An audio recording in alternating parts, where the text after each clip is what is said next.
जम्मू कश्मीर के डोडा में सेना और आतंकियों के बीच हुई मुठभेड़ में सेना के एक अधिकारी समेत 4 जवान शहीद हो गए। ये मुठभेड़ अब तक जारी है और पूरे इलाके की घेराबंदी कर ली गई है। सेना और जम्मू कश्मीर पुलिस का यह साझा ऑपरेशन था। सूचना है कि डोडा के घने जंगलों में कुछ आतंकी छिपे हो सकते हैं। पिछले कुछ दिनों में जम्मू में ऐसी आतंकी घटनाएं बढ़ी हैं और आतंकी संगठन नाम बदलकर इन हमलों की जिम्मेदारी ले रहे हैं। डोडा हमले की जिम्मेदारी भी कश्मीर टाइगर्स ने ली है। आतंकियों की तलाश के लिए सर्च ऑपरेशन जारी है। जम्मू डोडा हाईवे पर सुरक्षा सख्त कर दी गई है और आतंकियों की तलाश लगातार जारी है। तो आतंकी हमले में 4 जवान भी शहीद हुए हैं। जम्मू कश्मीर के डोडा जिले के डेसा में यह आतंकी हमला हुआ और इस हमले में सेना के कैप्टन समेत 4 जवान शहीद हुए हैं। इसमें एक पुलिसकर्मी की भी आतंकियों ने जान ली। कैप्टन ब्रजेश थापा, नायक डी राजेश, सिपाही विजेंद्र, सिपाही अजय ये शहीद हुए हैं।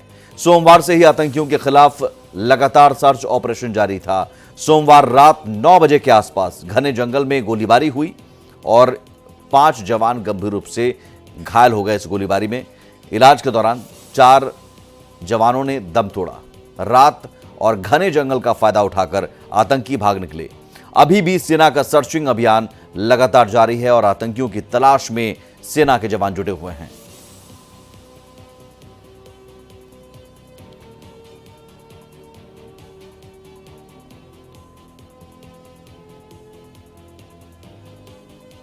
तो ये डोडा आतंकी हमले की टाइमलाइन पर अगर गौर करें तो जम्मू कश्मीर के डोडा में आतंकी मुठभेड़ हुई। इस मुठभेड़ में एक कैप्टन समेत 4 जवान शहीद हो गए। सोमवार शाम को एनकाउंटर में घायल हुए थे जवान और आज सुबह गंभीर रूप से घायल जवान शहीद हो गए। कल देसा वन क्षेत्र में यह एनकाउंटर हुआ था। राष्ट्रीय राइफल्स जे&के पुलिस ने सर्च ऑपरेशन चलाया था। सर्च ऑपरेशन के दौरान आतंकियों के साथ मुठभेड़ हुई थी और इस एनकाउंटर के बाद इलाके में और भी सुरक्षाकर्मी भेजे गए हैं। आतंकियों की तलाश में सर्च ऑपरेशन लगातार जारी है। सुरक्षा बलों ने पूरे इलाके की घेराबंदी कर दी है। हेलीकॉप्टर से भी पूरे इलाके में सर्च अभियान जारी है। जम्मू डोडा हाईवे पर भी सुरक्षा बढ़ा दी गई है। जम्मू कश्मीर के डोडा में आतंकियों के साथ मुठभेड़ में सेना के अधिकारी समेत 4 जवान शहीद हो गए। सोमवार शाम को हुए एनकाउंटर में ये चारों जवान गंभीर रूप से घायल हो गए थे। मंगलवार तड़के इलाज के दौरान अस्पताल में उनकी मौत हो गई और वो शहीद हो गए। राष्ट्रीय राइफल्स और जम्मू कश्मीर पुलिस के विशेष अभियान समूह के जवानों ने रात करीब 7:45 बजे देसा वन क्षेत्र के धारी कोटे उरबागी में संयुक्त घेराबंदी की और तलाशी अभियान शुरू किया, जिसके बाद यह मुठभेड़ शुरू हुई थी। 20 मिनट से अधिक समय तक चली गोलीबारी में एक अधिकारी सहित 4 सैन्यकर्मी और एक पुलिसकर्मी घायल हो गए थे, जिसके बाद उन्हें अस्पताल ले जाया गया था और अस्पताल में 4 जवानों ने दम तोड़ दिया। आतंकियों की मौजूदगी अभी भी हो सकती है और इसी सूचना के बाद तलाशी अभियान शुरू किया गया था। घात लगाकर आतंकी बैठे थे। इस इलाके में अब और सुरक्षाकर्मी भेज दिए हैं। सेना की 16वीं कोर, जिसे व्हाइट नाइट कोर के नाम से भी जाना जाता है, उसने भी अब मोर्चा संभाल लिया है।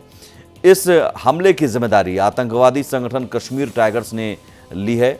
यह संगठन जैश-ए-मोहम्मद से जुड़ा हुआ है, यानी जैश-ए-मोहम्मद ही सब कुछ करवा रहा है। कठुआ में सेना के काफिले पर हुए हमले की जिम्मेदारी भी इसी आतंकी संगठन ने ली थी और आतंकी घात लगाकर बैठे थे। सेना की ओर से डोडा मुठभेड़ को लेकर अभी ज्यादा जानकारी नहीं दी गई है। सेना के कैप्टन ब्रजेश थापा, नायक डी राजेश, सिपाही विजेंद्र और सिपाही अजय शहीद हुए और पिछले 24 घंटे से अभी भी जंगलों में मुठभेड़ जारी है। इस इलाके में आतंकियों की मौजूदगी की खबर स्थानीय पुलिस को मिली पहले, फिर स्थानीय पुलिस के साथ मिलकर सेना ने इस इलाके में सर्च ऑपरेशन शुरू किया। आतंकी यहां घात लगाकर बैठे थे, जिन्होंने सुरक्षा बलों के जवानों पर फायरिंग की। आतंकी हमले में 4 जवान शहीद हो गए और लगभग 25 आतंकियों का ग्रुप इस समय घाटी में मौजूद है, ये खबर है। और ये पाकिस्तान समर्थित आतंकी हैं जो नाम बदलकर ऑपरेट कर रहे हैं। घाटी की अमन चैन छीनने की कवायद में ये आतंकी जुटे हुए हैं, लेकिन सेना के जवान इनके मंसूबों पर पानी फेर रहे हैं। और कश्मीर टाइगर्स, जो कश्मीर टाइगर्स की बात बार बार हो रही है, कश्मीर टाइगर्स दरअसल पाक स्थित जैश-ए-मोहम्मद का एक शैडो संगठन है। ये पहले भी कई हमलों में रहा है शामिल। कश्मीर टाइगर्स के कबूलनामे की पड़ताल भी हो रही है। खतरनाक जैश-ए-मोहम्मद से कश्मीर टाइगर्स का नाता है। कश्मीर टाइगर्स का नाम पहली बार जनवरी 2021 में सामने आया। जम्मू कश्मीर में जैश-ए-मोहम्मद का ये शैडो आतंकवादी संगठन है। जम्मू कश्मीर में अनुच्छेद 370 को निरस्त करने के बाद ये सुर्खियों में आया। पुलिस के मुताबिक यह आतंकी संगठन जैश ए मोहम्मद का एक छाया समूह था। पहली बार जून 2021 में दक्षिण कश्मीर में ग्रेनेड हमला करने की जिम्मेदारी ली। दिसंबर 2021 में श्रीनगर में एक पुलिस बस पर हमला किया, जिसमें 3 लोगों की मौत और 11 अन्य घायल हो गए थे। अनुच्छेद 370 खत्म होने के बाद 2 और आतंकी संगठन सामने आए, द रेजिडेंस फ्रंट और पीपल अगेंस्ट फासिस्ट फोर्सेज। ये 2 संगठन बने। पुलिस का दावा कि हिजबुल मुजाहिदीन, लश्कर ए तैयबा, जैश जैसे आतंकी संगठन इनके बैकग्राउंड में सक्रिय रहे हैं। अब उन शहीद जवानों के बारे में जान लेते हैं और उन्हें पूरा देश नमन कर रहा है, श्रद्धांजलि अर्पित कर रहा है। कैप्टन ब्रजेश थापा जो शहीद हुए इस मुठभेड़ में, डोडा में 26 साल के आर्मी अफसर कैप्टन ब्रजेश थापा शहीद हुए। कैप्टन ब्रजेश थापा दार्जिलिंग के बड़ा गिंग बाजार के निवासी थे। उनकी 3 पीढ़ियां लगातार सेना में रह चुकी हैं। ब्रजेश के पिता भी खुद कर्नल रैंक से रिटायर्ड हुए। अपनी ट्रेनिंग पूरी करने के बाद ब्रजेश 2019 में आर्मी में कमीशन्ड हुए। 2 साल के लिए उनकी तैनाती 10 राष्ट्रीय राइफल्स में हुई थी। 15 जनवरी को कैप्टन ब्रजेश थापा का जन्मदिन पड़ता था। 15 जनवरी को ही आर्मी डे मनाया जाता है। आर्मी डे के दिन ही ब्रजेश थापा का जन्म हुआ और देश के लिए वो शहीद हो गए। जम्मू कश्मीर के डोडा में मुठभेड़ के दौरान शहीद कैप्टन ब्रजेश थापा के बारे में आपने जाना और शहीद कैप्टन ब्रजेश थापा की मां नीलमा थापा ने कहा कि बहुत सभ्य बेटा था, वो हमेशा से भारतीय सेना में शामिल होना चाहता था। मुझे बहुत गर्व है कि उसने देश के लिए अपनी जान कुर्बान कर दी। अब वो हमसे काफ़ी दूर चला गया है। सरकार ऐसे नहीं बैठेगी, कार्रवाई करेगी। वहीं चाचा ने कहा कि योगेश थापा जो चाचा हैं, उन्होंने कहा कि कैप्टन ब्रजेश थापा का शव बुधवार तक सौंप दिया जाएगा। डिसेंट था और ऐसे मतलब कंप्लेन कभी नहीं करता था। जैसे कंप्लेन करते ना लोग, ऐसे था, ऐसे नहीं था। वो वेरी डिसेंट गाय। तो जैसे उसको आर्मी में जाना भी था, उसको बता भी रखा था हम लोग ने कि आर्मी में ज़्यादा लाइफ टफ होता है। क्योंकि उसने देखा हुआ है अपने पापा को। हमने बोला तो तुम या तो नेवी में जाओ या एयरफोर्स में, तो उसने वही फिर आर्मी में जाने के लिए सोचा। फिर गर्व तो होता ही है ना, देश के लिए कुछ किया उसने, है ना। तो देश के लिए तो कुछ किया हुआ है, तो गर्व तो होता ही है। ये है कि उसके अलावा फिर उसको हमने अभी वो हमसे दूर गए ना काफ़ी, उसके लिए भी हो सकता है। सख्त कार्रवाई करना चाहिए पुलिस के खिलाफ। वो तो करना तो चाहिए। अभी वो तो करेंगे, गवर्नमेंट करेंगे भी। अभी ऐसा तो नहीं है कि गवर्नमेंट ऐसे बैठेंगे, वो लोग करेंगे। You see, my son was always he wanted to be in the army. Right from his childhood, he used to, I said he used to wear my army dress and go around, and he used to feel good. He did not prepare much. Still, he got through all the tests in the army, including the SSV. He cleared it in one go. I feel proud that my son has done something for our nation and for the security of the nation. And but only thing is that we will be missing him. तो डोडा में हुई मुठभेड़ में हमारे 4 जवान शहीद हो गए। एक कैप्टन समेत 4 जवान शहीद हुए हैं। इनमें राजस्थान के 2 जवान भी शहीद हैं। डोडा में शहीद 2 सिपाही विजेंद्र और अजय राजस्थान के रहने वाले थे। राजस्थान के झुंझुनू जिले से दोनों शहीद सिपाहियों का नाता रहा। सिपाही अजय नरुका झुंझुनू के भैंसावता कलां का निवासी थे। सिपाही विजेंद्र सिंघाना के डुमोली गांव के निवासी थे। एक ही जिले के 2 जवानों की शहादत से इस जिले में गम का माहौल है।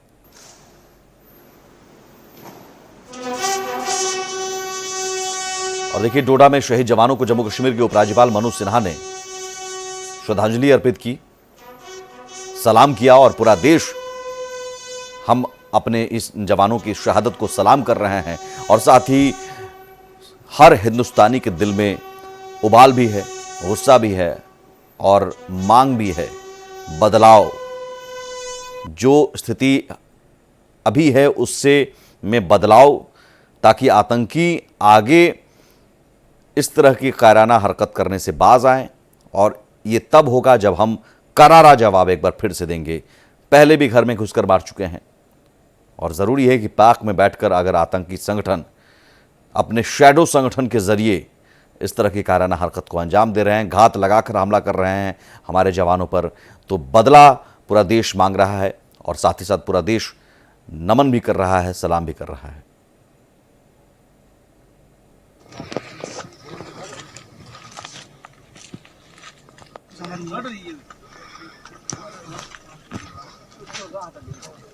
तो देखिए वहां पर सुरक्षा बल भी लगातार सर्च ऑपरेशन में जुटे हुए हैं, अपने साथियों की शहादत का बदला लेने में जुटे हुए हैं। और आतंकी जो कायरों की तरफ छिपकर वार करते हैं और फिर उन जंगलों में भाग जाते हैं, घने जंगलों का फायदा उठाकर जो पहाड़ी इलाका है वहां पर, और या फिर रात के अंधेरे का फायदा उठाकर भाग जाते हैं। चुन चुन कर मारने की कवायद चल रही है, एक एक को ढूंढकर चुन चुन कर मारने की पूरी कोशिश जारी है, ऑपरेशन लगातार जारी है। और ये बताया जा रहा है कि इन इलाकों में ही जो पहाड़ी इलाका है उसका फ़ायदा उठाकर, जो भौगोलिक स्थिति है उसका फ़ायदा उठाकर आतंकी घने जंगलों में छिप जाते हैं और फिर घात लगाकर वार करते हैं सुरक्षा बलों पर। लेकिन सुरक्षा बल भी वहाँ लगातार मुस्तैद हैं और सर्च ऑपरेशन चला रहे हैं।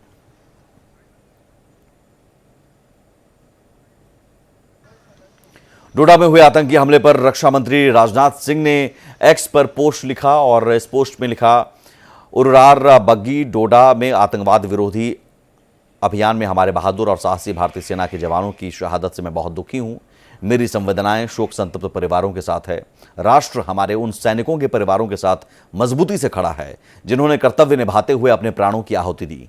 आतंकवाद विरोधी अभियान जारी है और हमारे सैनिक आतंकवाद के अभिशाप को खत्म करने और क्षेत्र में शांति और व्यवस्था बहाल करने के लिए प्रतिबद्ध हैं।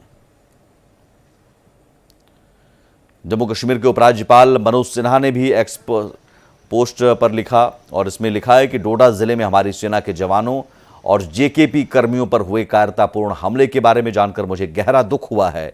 हमारे राष्ट्र की रक्षा के लिए सर्वोच्च बलिदान देने वाले बहादुर सैनिकों को श्रद्धांजलि। शोक संतप्त परिवारों के सदस्यों के प्रति मेरी गहरी संवेदनाएं। हम अपने सैनिकों की मौत का बदला लेंगे और आतंकवादियों और उनके सहयोगियों के नापाक मंसूबों को विफल कर देंगे। मैं लोगों से आतंकवाद के खिलाफ लड़ाई में एकजुट होने और हमें सटीक जानकारी प्रदान करने का आह्वान करता हूं ताकि हम आतंकवाद विरोधी अभियानों को तेज कर सकें और आतंकी पारिस्थितिकी तंत्र को बेअसर कर सके। मनोज सिन्हा, उपराज्यपाल जम्मू कश्मीर। राहुल गांधी ने भी पोस्ट किया है। लोकसभा में नेता विपक्ष राहुल गांधी ने भी दुख जताया। उन्होंने एक्स पोस्ट पर लिखा कि आज जम्मू कश्मीर में एक और आतंकी मुठभेड़ में हमारे जवान शहीद हो गए। मैं शहीदों को विनम्र श्रद्धांजलि अर्पित करता हूं और शोक संतप्त परिवारों के प्रति गहरी संवेदना व्यक्त करता हूं। एक के बाद एक हो रही ऐसी भयावह घटनाएं बेहद दुखद और चिंताजनक हैं। ये लगातार जारी है। राहुल गांधी ने फिर एक्स पोस्ट पर सरकार पर हमला भी किया। उन्होंने लिखा, आतंकवादी हमलों से जम्मू कश्मीर की खराब स्थिति का पता चल रहा है। बीजेपी की गलत नीतियों का खामियाजा हमारे सैनिकों और उनके परिवारों को भुगतना पड़ रहा है। हर देशभक्त भारतीय की मांग है कि सरकार बार बार हो रही सुरक्षा चूक की पूरी जिम्मेदारी ले और दोषियों के खिलाफ सख्त कार्रवाई करे। देश और जवानों को नुकसान पहुंचाने वालों के खिलाफ इस दुख की घड़ी में पूरा देश एकजुट है। वहीं मल्लिकार्जुन खड़गे जो कांग्रेस के अध्यक्ष हैं, उन्होंने भी एक्स पर पोस्ट किया और पोस्ट करते हुए हमले की निंदा की। उन्होंने लिखा, जम्मू कश्मीर के डोडा में एक आतंकी मुठभेड़ में एक अधिकारी सहित सेना के 4 बहादुर जवानों की शहादत से बहुत दुखी हूँ। हमारी संवेदनाएं हमारे बहादुरों के परिवारों के साथ है जिन्होंने भारत माता की सेवा में सर्वोच्च बलिदान दिया। हमारी संवेदनाएं और प्रार्थनाएं घायलों के साथ हैं और हम उनके शीघ्र और पूर्ण स्वस्थ होने की कामना करते हैं। कायर आतंकवादियों द्वारा की जा रही हिंसा की इन घटनाओं के लिए कड़ी और स्पष्ट निंदा के कोई भी शब्द पर्याप्त नहीं होंगे। मल्लिकार्जुन खड़गे, कांग्रेस अध्यक्ष। राजस्थान के 2 जवान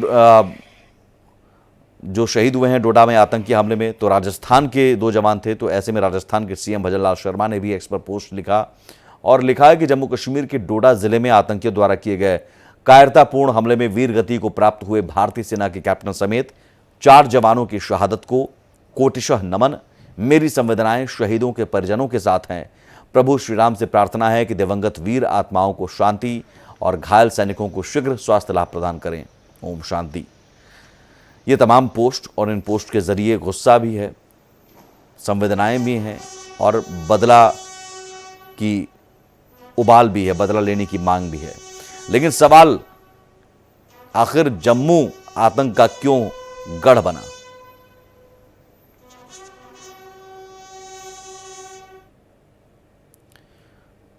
ये सवाल जवाब इसका तलाशना जरूरी है कि जम्मू, अब तक आपने देखा होगा कश्मीर में इस तरह के हमले होते थे, लेकिन जम्मू में आतंकी एक्टिव हुए हैं। आखिर जम्मू क्यों बना आतंक का गढ़? पहला, काउंटर इंटेलिजेंस यहां मजबूत नहीं है। संचार का कोई पारंपरिक साधन नहीं।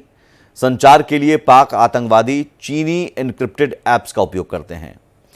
तीसरा, ओवरग्राउंड वर्कर्स OGW का सपोर्ट सिस्टम, सुरक्षा बलों के लिए बिछाया जा रहा है ये जाल। पांचवा, पाकिस्तानी सेना की मदद से ये सब कुछ हो रहा है, क्योंकि बिना पाकिस्तानी सेना की मदद से न वहाँ पर सीमा पार से घुसपैठ हो सकता है, न वहाँ बैठे जो आतंकी के आका हैं वो इन तक मदद पहुँचा सकते हैं। सवाल ये कि जम्मू में क्या आतंकी नेटवर्क अब मजबूत हो रहा है? डोडा के घने जंगलों में आतंकी घात लगाकर बैठे थे। आतंकियों को एडवांटेज थी क्योंकि वो पहले से ही वहां छिपे बैठे थे, और अब तक जितने भी हमले हुए हैं घात लगाकर आतंकी बैठे रहते हैं। सुरक्षा बलों को भनक तक नहीं लगती, जिस रास्ते से वो जा रहे हैं उस रास्ते में घात लगाकर आतंकी बैठे हुए हैं, और सुरक्षा बलों को समय नहीं मिलता है तुरंत पलटवार करने का। हालांकि फिर भी वो पलटवार करते हैं, लेकिन तब तक कैजुअल्टीज हो जाती हैं ज़्यादा। सेना के जवान जब घटनास्थल पर पहुंचे उन पर हमला हो गया। इस हमले में 4 जवान शहीद हो गए।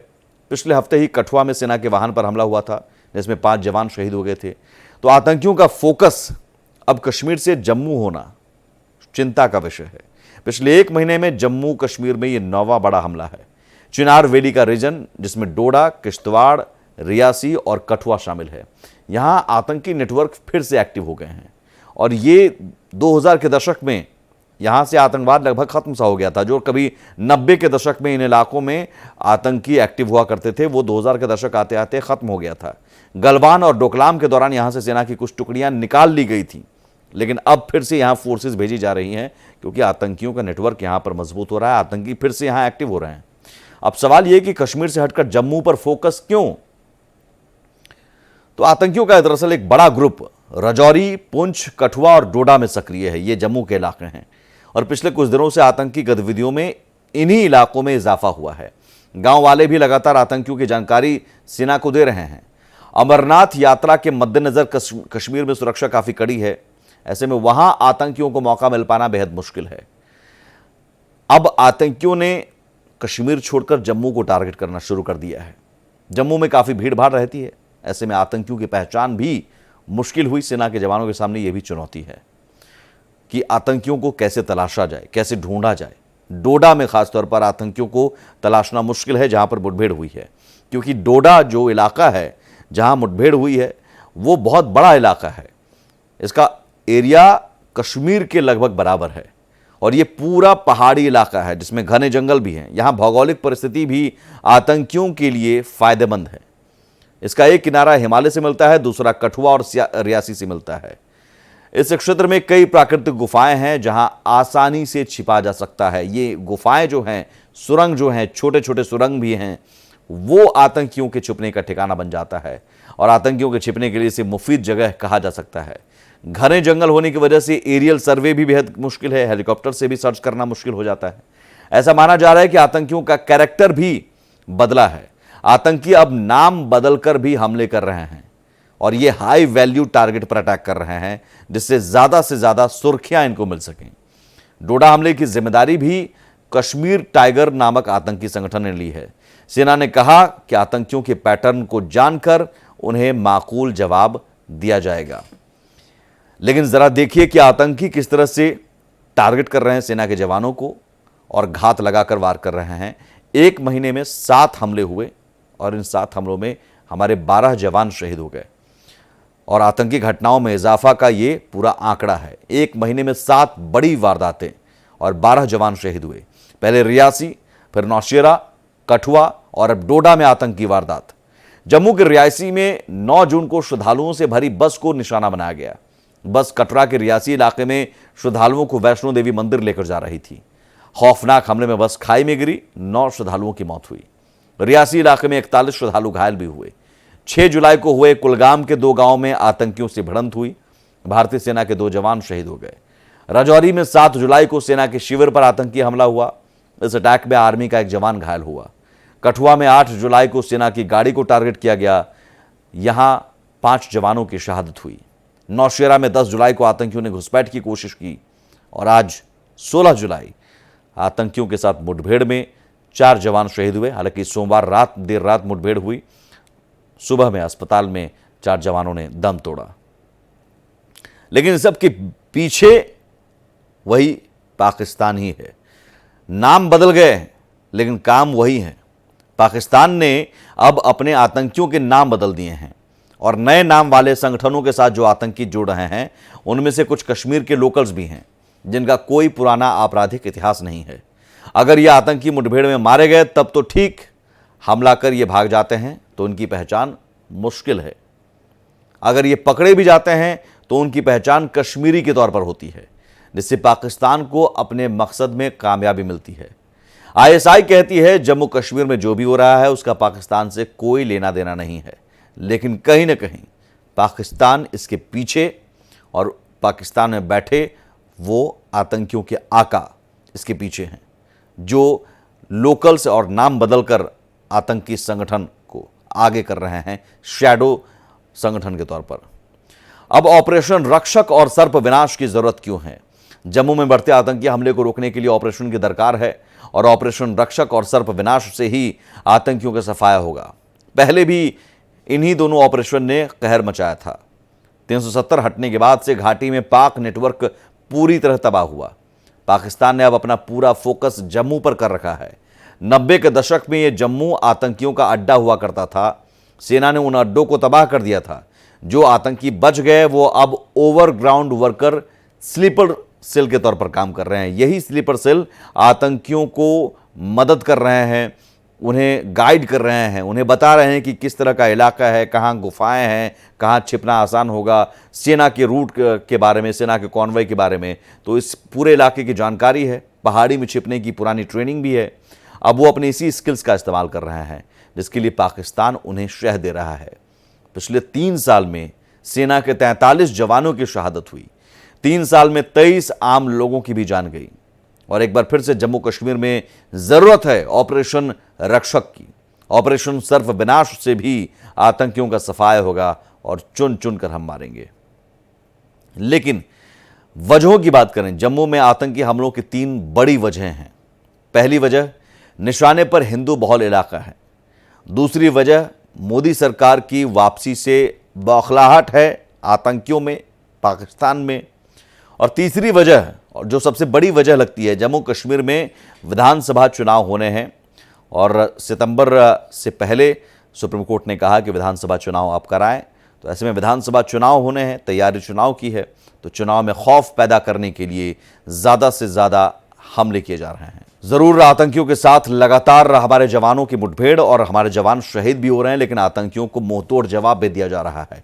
और आतंकियों को लगता है कि अगर जम्मू में कुछ हमले कर, कायराना हरकत कर, घात लगाकर हमला कर, वो अपने मंसूबे में कामयाब हो जाएंगे, या उनके आका ये सोचते हैं कि उनके मंसूबे कामयाब हो जाएंगे, तो गलत है। ऑपरेशन रक्षक, ऑपरेशन सर्प विनाश जैसे ऑपरेशन शुरू होने की देर है। आतंकियों का सफाया होने में देर नहीं लगेगी।